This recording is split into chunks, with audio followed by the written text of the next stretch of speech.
All right, we'd like to welcome Chris Gotterup into the interview room, our 2026 Sony Open in Hawaii champion. Chris, you went on the PGA Tour for the third straight season. If we can get some comments on getting into the winner's circle once again. Yeah, we were talking in the car. I would have loved to, do it, and I didn't know if it would come this early, but this is a big win for me in terms of all the other stuff that comes with it. But to kick off the year like this is really you couldn't have drawn it up any better. And hasn't really sunk in yet, but couldn't be happier about it. And I know winning in Hawaii is special to you. I can tell you just love this place. Yeah. Yeah, I mean, for me, I've been staying downtown in Honolulu. I walk around the town every night. I've been going to the same coffee place every morning, and I just really enjoy it. It's a great way to kick off the year, and I've moved down to Florida, but it's just nice coming to Hawaii. There's something about, you're looking out the window right here and dining, and it's, the ocean. So not many places like it. Before questions, Davis had a 3-shot lead at one point on the front nine. How much were you watching? How much did you know where you stood? And then talk about the rest of the round from that Yeah, point. I was paying attention all day. It kind of was one of those days where it felt like to me that I got off to a good start, which was important, but it felt like it was kind of just like stalled, and it was anyone's tournament. And then I kind of made a couple nice putts, and I saw a couple of people drop back, and I know Ryan played a great tournament, and he tried to make a run at the end, and a couple other guys played great, and I just held them off.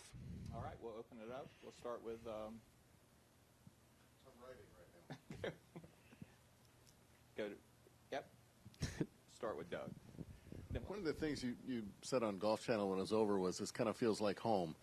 I'm trying to figure out if you're talking about Oklahoma, Jersey, or Florida. I do. I've had a lot more homes than I planned on, but New Jersey, because the way this course sets up, it's very old school. I know this is a Seth Rayner, and it's just the way the course, you play the course, it feels a lot like a playing field or I'm trying to think, like a Baltusrol, or like just the way the course is designed. It obviously the grass is different, the views are different, but it's just the way you play the golf course reminds me a lot of how I grew up playing. So that is a comforting feeling, and I know the kind of golf that's required, and there is a set of, it's a fine line of bomb and gouge, and also needing to be in the fairway, and I did enough of finding the fairway this week. And on that, where'd you play your golf growing up? I played at Rumson Country Club. That's where I grew up, and still play there a bunch.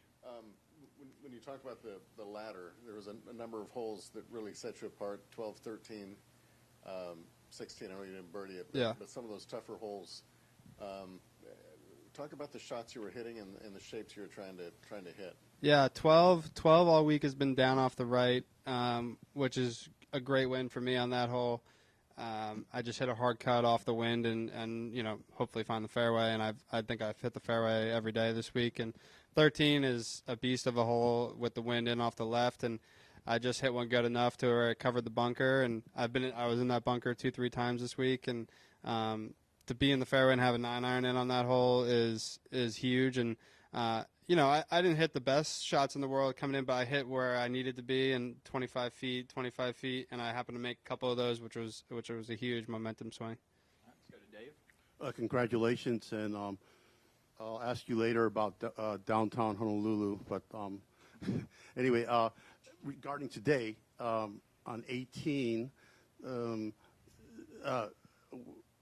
could you talk a little bit about the strategy of just staying on the fairway, and then did you talk to your caddy? Because I know those previous comments you talked about talking with your caddy about things. Yeah, 18 for me in the past, I had tried to hit driver over the corner, and I could not hit the fairway, and that rough through the fairway is no good. So for me, we just took something that was guaranteed to be in the fairway, whether I had 250 in, we sucked it up and took 250 in. I felt like I had a better chance of playing well on that hole, having 250, and then trying to needle something up the left and have 180 in.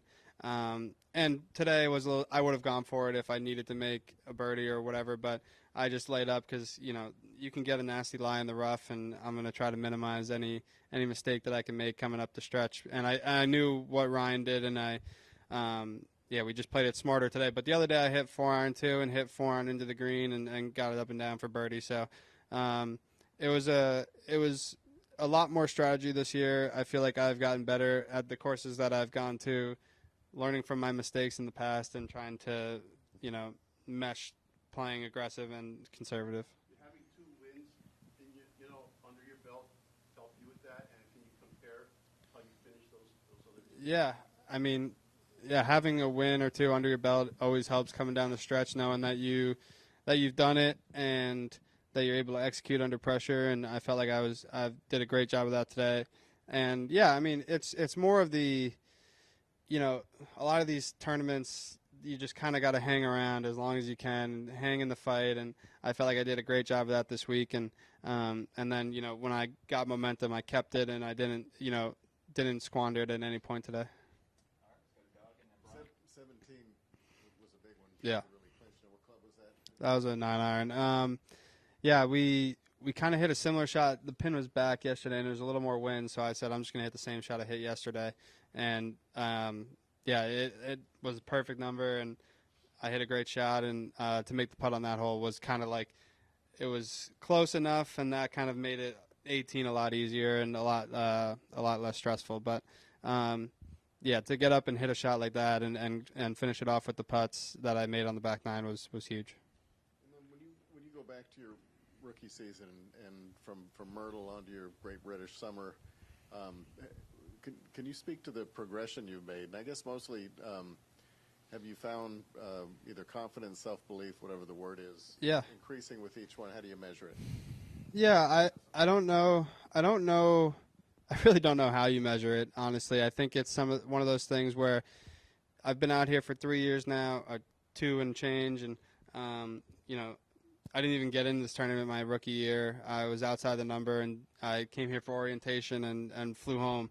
One of those guys. So, and last year, missed the cut, and I think the more you play, and I'm sure I've talked to a lot of the older guys too, and it's just the more you play, the more comfortable you are, the more you don't feel like you have to press and grind all the time, and you just get comfortable with being out here, and it's a marathon of a season and all this stuff. And I think that is a much more freeing feeling than being like, I got to play well this week, and it's the first week where it's like, all right, let's see what happens. I've been practicing hard at home, and to pull it out is great. And, to the progression, I really don't, I know what we try to do, but I think everyone on tour will say, we're trying all this stuff. We just, sometimes it clicks, sometimes it doesn't. And whatever we've done has clicked. And I like to think that I'm a good listener of my criticism or productive criticism from my team. And, we sat down and did a bunch of stats stuff at the end of the year. And there were a couple things that stood out. And obviously I had a great year last year, but there were a couple things that stood out, and that's all I really practiced. And this week I felt like everything I practiced, like I had those numbers and those putts, and I felt like having practiced that, I felt a little more confident in what I was doing. 100 to 150, I lost like a severe amount of strokes compared to, my peers, and from 9 feet to 20 feet I didn't make nearly enough putts, and obviously you're not going to make everyone, but 1 or 2 more helps, and I did that today on the back nine. Yeah.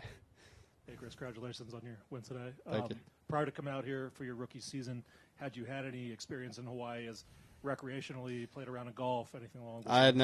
I'd never been until orientation, and we sat in the conference room for 8 hours. So, my first taste of Hawaii wasn't the best taste, but that wasn't Hawaii's fault. But we came back the next year, and I really enjoyed it. I think it was either for me with how the schedule laid out, and obviously I got to play Maui last year, which is amazing, and it's just a nice obviously we didn't get to play this year. It's a nice start to the year. It's just I don't know what it is. I love like the beach, and I love the ocean. Growing up near the ocean and the beach, it just makes you feel good. It makes me feel good, and I'm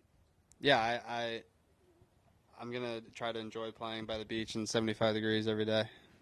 Yeah, I think we can hear the affinity you have for this place and what you've been saying. And here in Hawaii, there's been a lot of talk, a lot of speculation about the future of this event, the Sony Open 2027 and beyond.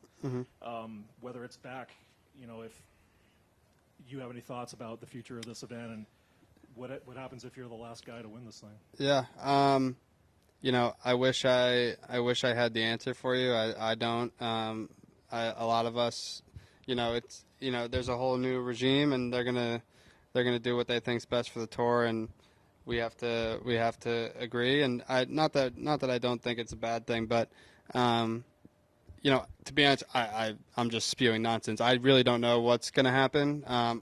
As a champion, I hope it stays because I played well here and it's a great place. But yeah, I don't know. Hopefully, I'm not the last champion, and yeah, that's really all I can say about it. Yeah, Chris, congrats on the victory.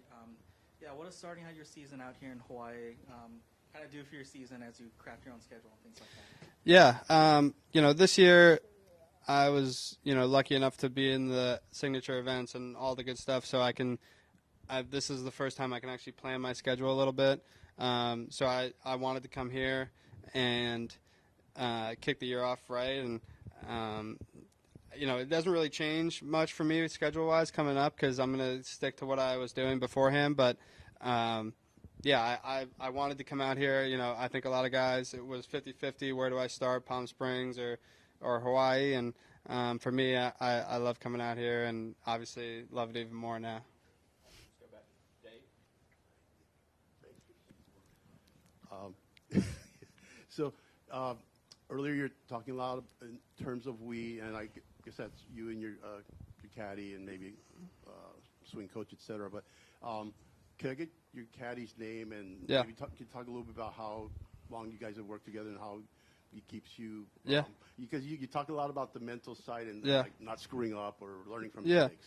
Yeah, Brady Stockton, and he's been great. I've gone through a bunch of caddies, being my brother, a couple friends. So I feel like that's a very, very, very underrated part of what we do. They get not as much love when you win. I mean, when you win, it's great, but they don't get as much love as they probably deserve. It's a tough job, and he's been great. We started at Dominican last year. I don't know what month that is, so whenever that is till now, we've been together, and he's been a massive part of my success. And he's very similar to me in that we're both relaxed. Like whatever happens, it's not the end of the world. You miss the cut, you go to the next one. If you're playing good, he keeps me down. We've been a great team, and he's not afraid to say something to me, and I'm not afraid to tell him to whatever. But we get along great, and we have a good chemistry. That's why you like Hawaii, chill. Yeah.